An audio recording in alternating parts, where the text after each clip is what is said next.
নমস্কাৰ আপোনালোক সকলোকে স্বাগতম জনাইছো অন্য এটি জব ইনফৰমেটিভ ভিডিঅ'লৈ। আজি ভিডিঅ'টোত মই আপোনালোকৰ বাবে লৈ আহিছো 10,000 plus vacancy notification.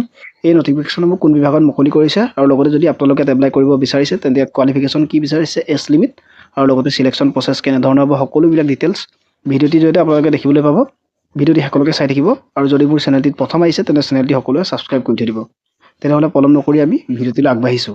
Reliance Jio' recruitment 2026 Reliance Jio' 10,000 plus vacancy 2026 10,000 plus vacancy ইয়াত মুকলি কৰিছে। ইয়াত অনলাইন যোগে আপোনালোকে এপ্লাই কৰিব লাগিব। মই সকলোবিলাক ডিটেইলছ ভিডিঅ'টিত দেখুৱাই দিছোঁ, ভিডিঅ'টি সকলোকে চাই থাকিব। ইয়াত দিয়া আছে অৰ্গেনাইজেশ্যন দিছে ৰিলায়েন্স জিঅ' প্ৰাইভেট লিমিটেড দিছে। Organisation Reliance Jio' private limited. Recruitment name Reliance Jio' recruitment 2026।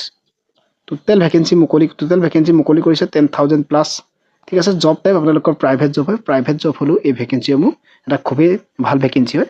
আপোনালোকে এই ভেকেন্সিসমূহত এপ্লাই নকৰাকৈ নাথাকিব, এইটো এটা ভাল ভেকেন্সি হয়।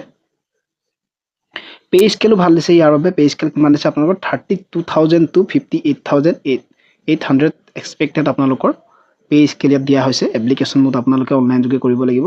জব লোকেশ্যন আপোনালোকৰ এক্ৰছ ইণ্ডিয়াত আপোনালোকক জবসমূহ প্ৰভাইড কৰা হ'ব। ইয়াৰ বাবে আপোনালোকৰ ইলিজিবিলিটি ক্ৰাইটেৰিয়াসমূহ কি দিছে, যদি আপোনালোকে এপ্লাই কৰিব বিচাৰিছে তেন্তে আপোনালোকৰ 10 পাছ, 12 পাছ, গ্ৰেজুৱেট, ডিপ্ল'মা, ডিগ্ৰী আপোনালোকৰ মিনিমাম 10 পাছ বিচাৰিছে।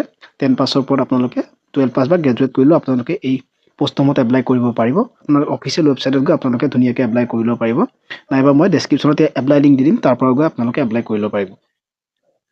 এপ্লাই ষ্টাৰ্টিং ইতিমধ্যে আৰম্ভ হৈ গৈছে 27 মাৰ্চৰ পৰা। ইয়াৰ এপ্লাই আৰম্ভ হৈ গৈছে 27 মাৰ্চৰ পৰা আৰু এপ্লাই লাষ্ট ডেট 26 এপ্ৰিললৈকে লাষ্ট ডেট দিছে। এতিয়াও সময় আছে। খুবেই ভাল ভেকেন্সি হয়। আপোনালোকে এপ্লাই কৰিব বিচাৰিলে এতিয়া ইয়াত এপ্লাই কৰি ল'ব পাৰিব। এপ্লিকেশ্যন ফিজ ইয়াত কোনো ধৰণৰ ৰখা নাই। সকলো কেটেগৰীৰ বাবে এপ্লিকেশ্যন ফিজ ইয়াত ফ্ৰী ৰাখিছে। আপোনালোকে ধুনীয়াকৈ এপ্লাই কৰি ল'ব পাৰিব।